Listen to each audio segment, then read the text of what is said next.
हाय नमस्कार ट्रेडर्स, मैं नीरज आप सभी का स्वागत करता हूं लॉजिक बिहाइंड चार्ट पर। तो हमने पिछले 4 सेशन से बैक टू बैक एनालिसिस की है निफ्टी की, और वहां पर हमने काफ़ी अच्छा एक रिटर्न जनरेट किया होगा अगर आप सभी ने एक बढ़िया प्रॉपर तरीके से ट्रेडिंग की है, पेशेंस के साथ ट्रेडिंग की है तो।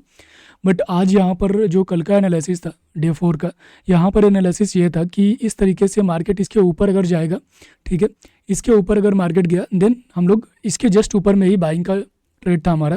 बट मार्केट इतना ज़्यादा ऊपर गैप अप ओपनिंग हुआ है कि हमारे पास कोई ट्रेड नहीं बना, ठीक है।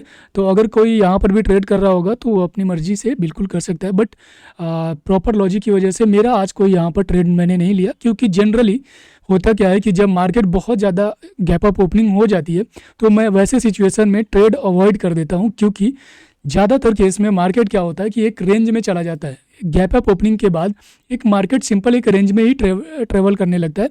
इस वजह से मैं ऐसे सिचुएशन में कभी भी ट्रेड प्लान नहीं करता, क्योंकि जो भी प्रीमियम ऑलरेडी मतलब यहाँ से जो प्रीमियम बढ़े हैं ना, ये एक्साइटमेंट की वजह से प्रीमियम अप चले जाते हैं, क्योंकि ऑलरेडी गैप अप ओपनिंग हुई है।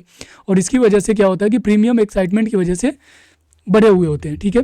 अब यहाँ पर आपकी एंट्री होगी भी ना तो प्रीमियम बहुत ही नॉमिनल तरीके से डीके भी होगी, और आपके साइड में फेवर में बहुत ज़्यादा हाइक प्रीमियम में देखने को नहीं मिलेगा प्रीमियम, क्योंकि यहीं से प्रीमियम काफ़ी ज़्यादा बढ़ चुके होते हैं ओवर एक्साइटमेंट की वजह से, ठीक है। तो अगर आप ये एम्प्लॉयड वोलेटिलिटी के बारे में जानते हैं तो इस चीज़ को आसानी से समझ भी पाएंगे, ठीक है। तो अब हम लोग विशेष यहाँ पर ध्यान देते हैं कि बाकी का जो सिनेरियो था कि मार्केट में हमने जो भी यहाँ पर एक ट्रेड प्लान किया था कि जस्ट इसके नीचे हमारी एक ट्रेड रहेगी, इसके बाद इधर यहाँ पर एक ट्रेड और यहाँ पर भी एक ट्रेड। देन अभी क्या हो सकता है, ठीक है, उसके ट्रेड के बारे में भी हम लोग जानकारी लेंगे। उससे पहले मैं यहाँ पर हमने डिस्कस किया था इस लिक्विडिटी जोन को, हम उसके बारे में थोड़ा सा जान लेते हैं। जैसा कि मैंने शॉर्ट में अपने बताया था कि मैं ये लिक्विडिटी जोन एरिया आप सभी को एक बार अच्छे से बताऊंगा, ठीक है। तो यहाँ पर देखो कि मार्केट में क्या सिनेरियो था कि मार्केट एक क्लियरली एक डायरेक्शन में आ रहा था, ठीक है। मैं इसको थोड़ा सा टाइम फ्रेम इसका बड़ा कर देता हूँ। अब मैंने अभी 15 मिनट का चार्ट ओपन कर दिया, ठीक है, 15 मिनट का चार्ट ओपन कर दिया है। अब यहाँ पर देखते हैं कि मार्केट एकदम शार्पली एक वन साइडेड मूवमेंट पे यहाँ से नीचे आ रहा था, ठीक है। और मार्केट ने एक बार यहाँ पर भी अटैम्प्ट किया था, ठीक है, मार्केट ने यहाँ पर अटैम्प्ट किया था मार्केट को ऊपर ले जाने के लिए, ठीक है। तो यहाँ से यहाँ तक गया, अगेन एक जो सप्लाई जोन था उसी जगह से वापस आ गया, ठीक है। और वापस आके इसने क्या किया कि जो अटैम्प्ट था उसको इसने क्या किया, ब्रीच कर दिया। मतलब ये पहला अटैम्प्ट हमारा फॉल्स हो चुका था। देन अगेन मार्केट इस अटैम्प्ट से प्राइस को अप ले जाने की कोशिश कर रहा था, सेम जगह पे यहाँ पर भी एक बार वापस आने की कोशिश की है मार्केट ने, यहाँ पर भी की। बट हुआ क्या कि मार्केट अपने इस अटैम्प्ट को ब्रीच नहीं कर पाया और फिर से ऊपर ही निकल गया। इट मीन्स कि इस वाले अटैम्प्ट में अच्छा खासा लिक्विडिटी जोन एरिया था, अच्छी खासी बाइंग हुई थी, जिसकी वजह से मार्केट इसको ब्रीच नहीं कर पाया, ठीक है। तो अब यहाँ पर जो सिनेरियो बन के आ रहा था वो यही आ रहा था कि ये एक स्ट्रॉन्ग लिक्विडिटी जोन एरिया था। मार्केट ने यहाँ से एक सप्लाई देने की कोशिश की और बट यहीं से ऊपर चला गया। मतलब अगेन ये लेवल और यहाँ से लेवल, इसके बीच में ऑर्डर अच्छे खासे पड़े हुए थे, ठीक है। तो ये एक लिक्विडिटी जोन एरिया था जो कि क्लियर डिफाइंड हो चुका था। अब मार्केट यहाँ से ट्रेवल कर रहा था, लेकिन जिस दिन मार्केट ने इस तरीके का डायरेक्शन दिया, मतलब क्लियर मूव ऐसा दिखा रहा था कि मार्केट यहाँ आकर किसी तरह का रजिस्टेंस फेस कर रहा है इस जोन में, ठीक है। इस जोन में आकर मार्केट रेजिस्टेंस फेस कर रहा था। तो मैंने यहाँ पर एक सेल सिग्नल बोला कि अगर मार्केट इसके नीचे आता है तो सेल हम लोग ट्राई करेंगे, अदरवाइज इसके ऊपर ही किसी तरह का बाइंग पोजीशन हम लोग देखेंगे। मार्केट इसके नीचे आया और एक ट्रेंड लाइन के साथ नीचे आया। मतलब एक ट्रेंड लाइन के साथ आने का मतलब ये होगा कि मार्केट अभी कई दिनों तक उसको हो सकता है कि रेस्पेक्ट करे, एटलीस्ट 3 से 4 बार तो मार्केट उस ट्रेंड लाइन को रेस्पेक्ट करता ही करता है, ठीक है। तो मार्केट ने यहाँ पर उस ट्रेंड लाइन को रेस्पेक्ट करना शुरू किया, ठीक है। और जब रेस्पेक्ट करना शुरू किया तो मैंने यहाँ पर एक चीज़ नोटिस की कि मार्केट जब ट्रेंड का रेस्पेक्ट दे रहा है तो ये रिस्पेक्ट देते देते ये लिक्विडिटी जोन एरिया को हिट कर देगा। और मोस्ट प्रोबेबली अगर ऐसा हुआ, अगर लिक्विडिटी जोन एरिया को हिट कर दिया, मार्केट यहीं से अगर ऊपर निकल जाता कोई दिक्कत नहीं थी, हम ट्रेंड लाइन के ऊपर ट्रेड कर सकते थे बाइंग का। मार्केट अगर इस लिक्विडिटी जोन एरिया को हिट करेगा तो एक अच्छा शार्प मोमेंटम आना चाहिए एक बाइंग साइड में। और आप यहाँ पर देखोगे कि यहाँ से लगभग 250 पॉइंट का अप मोमेंटम आया है इस लिक्विडिटी जोन एरिया को हिट करते हुए ही, ठीक है। तो ये प्रॉपर लॉजिक था मार्केट को अब जाने के लिए। और उसके बाद इसी वजह से यहाँ पर इसके ऊपर में हमारी एक एंट्री प्लान हुई। अगेन यहाँ पर मार्केट के ऊपर जस्ट हमने केवल ऊपर के साइड का एंट्री प्लान किया, क्योंकि मैंने यहाँ पर बताया था कि अगर इसके नीचे प्राइस जाएगी तो इससे ज़्यादा बड़ा टारगेट नहीं मिलेगा, लेकिन अगर इसके ऊपर जाते हैं तो हम लोग एक अच्छा खासा टारगेट अचीव कर सकते हैं। हमारा फर्स्ट टारगेट ये रहेगा और हमारे फर्स्ट टारगेट के ऊपर ही मार्केट ने ओपनिंग दी है, इस वजह से यहाँ पर कोई ट्रेड नहीं बन रहा है। ठीक है, तो आज तो हमारा कोई ट्रेड नहीं बना, बट अब आगे का क्या करेंगे, ठीक है, ये हम लोग देख लेते हैं कि अभी क्या करना है हम लोगों को। तो मैं यहाँ पर फिर से आप यहाँ पर देखोगे कि एक ट्रेंड लाइन मैंने ड्रॉ किया है। मार्केट सिंपल उस ट्रेंड लाइन को रिस्पेक्ट करते हुए ही चल रही थी। ठीक है, अब यहाँ पर फिर एक ट्रेंड लाइन मैं ड्रॉ करने जा रहा हूँ। ठीक है, ये ट्रेंड लाइन है। इस ट्रेंड लाइन को ध्यान से देखेंगे हम लोग।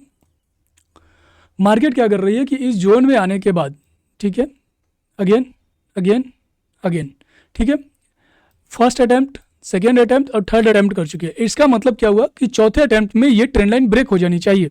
मोस्ट ऑफ द केस में मैंने कई बार ये चीज़ें आप लोगों को बताई है, ट्रेंड लाइन का यूज किस तरीके से किया जाता है। तो मोस्ट ऑफ द केस में क्या होता है कि अगर चौथा अटेम्प्ट करेगा मार्केट तो ये ट्रेंड लाइन ब्रेक कर सकता है, और अगर ट्रेंड लाइन ब्रेक करेगा, जहां पर भी ट्रेंड लाइन ब्रेक करे, ठीक है, जहां पर भी ट्रेंड लाइन ब्रेक करेगी वहां पर हम क्या करेंगे, एक सेल सिग्नल का एंट्री प्लान करेंगे।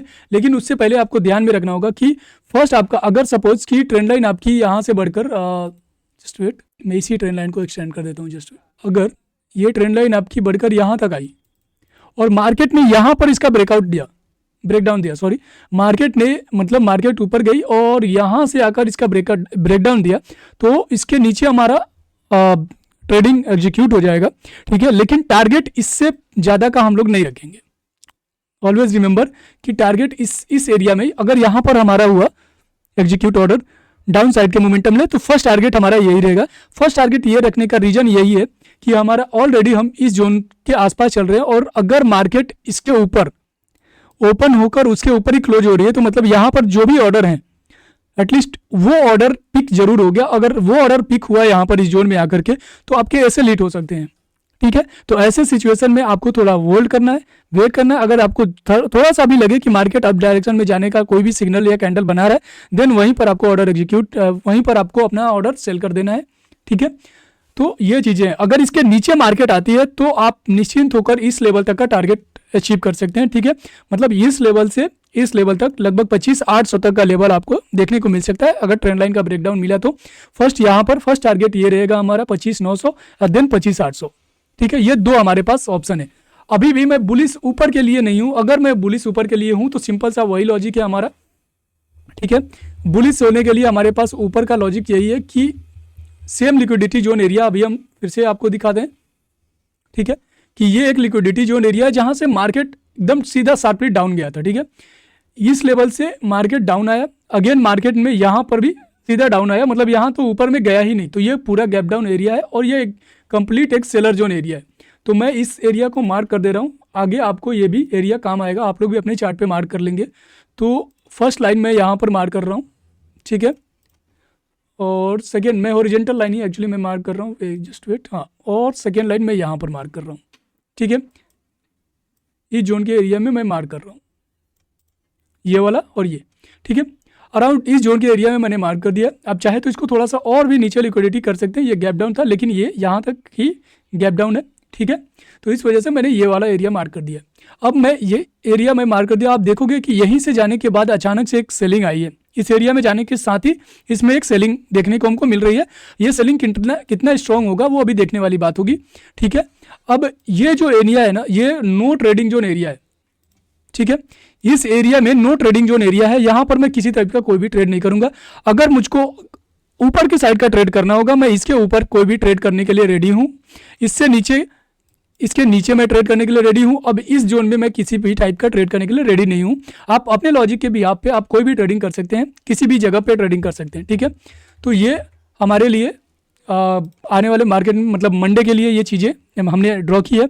और इस तरीके से आप अगर लिक्विडिटी एरिया को समझ जाएंगे तो आपके लिए आसान हो जाएगा। आपका ट्रेवलिंग एरिया स्टॉक का या आपके इंडेक्स का ट्रेवलिंग एरिया कितना बच रहा है, उसके बिहाफ पे आप आसानी से ट्रेड कर पाएंगे, क्योंकि जितना बड़ा आपका ट्रेवलिंग एरिया होगा उतना ज़्यादा आपका कॉन्फिडेंस आएगा। अगर ट्रेवलिंग एरिया छोटा होगा ना तो कॉन्फिडेंस भी बहुत ही कम रहेगा।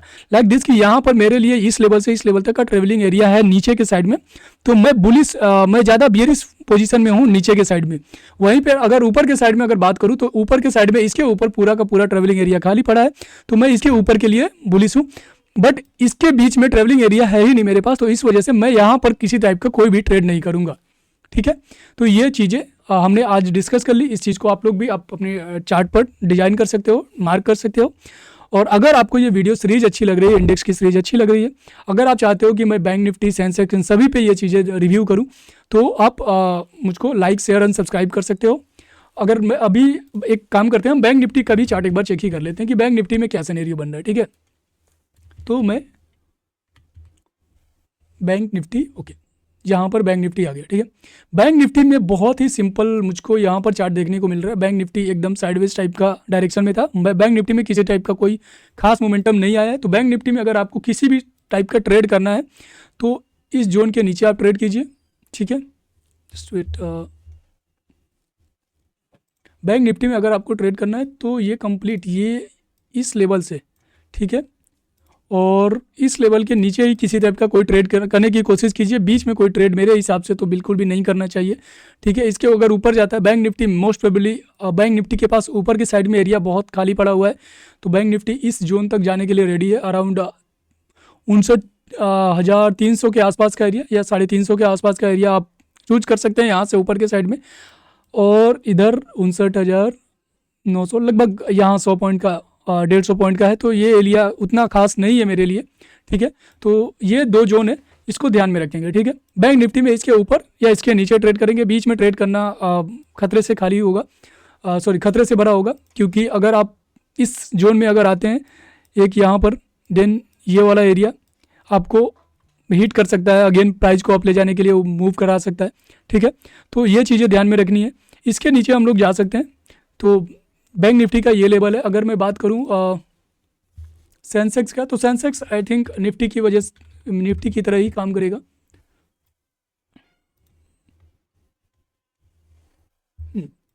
Just wait,